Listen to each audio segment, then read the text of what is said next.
അങ്ങനെ മൂന്നാം ഘട്ട സ്ഥാനാർത്ഥി പട്ടികയും കോൺഗ്രസ് പുറത്തുവിട്ടു.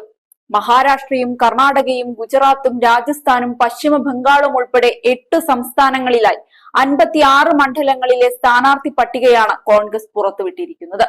ആദ്യ 2 ഘട്ടങ്ങളിലായി വോട്ടെടുപ്പ് നടക്കുന്ന രാജസ്ഥാനിൽ 5 മണ്ഡലങ്ങളിലേക്കുള്ള സ്ഥാനാർത്ഥികളെയാണ് പ്രഖ്യാപിച്ചത്. രാജസ്ഥാനിലെ സിക്കാർ മണ്ഡലം CPM-നു നൽകാൻ കോൺഗ്രസ് തീരുമാനിച്ചിട്ടുണ്ട്. ഇന്ത്യ സഖ്യത്തിലെ ധാരണ പ്രകാരമാണിത്. കർണാടകയിലെ പട്ടികജാതി സംവരണ മണ്ഡലമായ ഗുൽബർഗയിൽ കോൺഗ്രസ് അധ്യക്ഷൻ മല്ലികാർജുൻ ഖാർഗെയുടെ മകൻ മത്സരിക്കും. പശ്ചിമ ബംഗാളിലെ ബർഹാംപൂരിൽ തുടർച്ചയായി 6ാം തവണയും അധീർ രഞ്ജൻ ചൌധരി മത്സരിക്കും.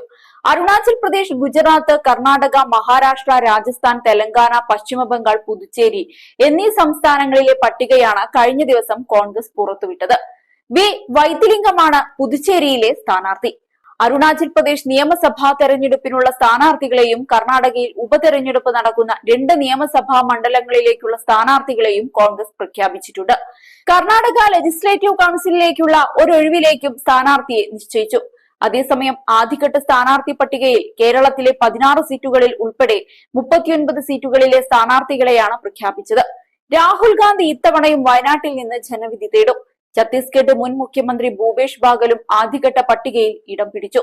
അധികാരത്തിൽ വന്നാൽ 30 ലക്ഷം തൊഴിലവസരങ്ങൾ സൃഷ്ടിക്കുമെന്ന് സ്ഥാനാർത്ഥികളെ പ്രഖ്യാപിച്ചുകൊണ്ട് AICC general secretary KC Venugopal പറഞ്ഞിരുന്നു.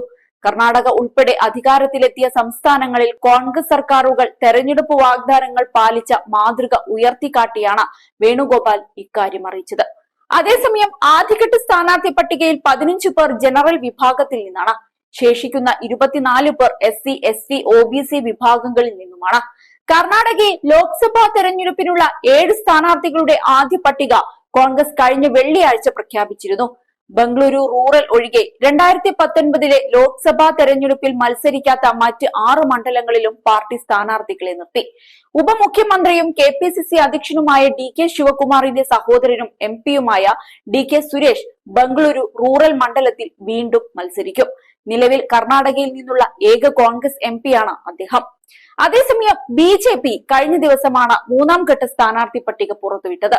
തമിഴ്നാട്ടിലെ ചില സുപ്രധാന മണ്ഡലങ്ങളിലേക്ക് ഈ ഘട്ടത്തിൽ സ്ഥാനാർത്ഥികളെ പ്രഖ്യാപിച്ചിട്ടുണ്ടെങ്കിലും മൂന്നാം പട്ടികയിലും കേരളത്തിലെ അവശേഷിച്ച മണ്ഡലങ്ങളിലേക്കുള്ള സ്ഥാനാർത്ഥികളുടെ പേരുകളില്ല.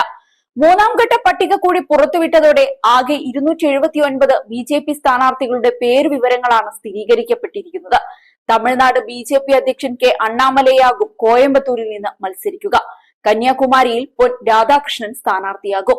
2ാം ഘട്ടത്തിലും കേരളത്തിൽ നിന്നുള്ള ഒരു സ്ഥാനാർത്ഥിയുടെ പേരും ഉണ്ടായിരുന്നില്ല. കേരളത്തിൽ 4 സീറ്റുകളിലേക്കാണ് BJP ഇനി സ്ഥാനാർത്ഥികളെ പ്രഖ്യാപിക്കാനുള്ളത്. 2ാം ഘട്ട സ്ഥാനാർത്ഥി പട്ടികയിൽ പ്രധാനമായും ഡൽഹി, ഗുജറാത്ത്, ഹരിയാന, ഹിമാചൽ പ്രദേശ്, മധ്യപ്രദേശ്, കർണാടക തുടങ്ങിയ സംസ്ഥാനങ്ങളിലെ സ്ഥാനാർത്ഥികളുടെ പേരുകളാണ് ഉൾപ്പെട്ടിരുന്നത്.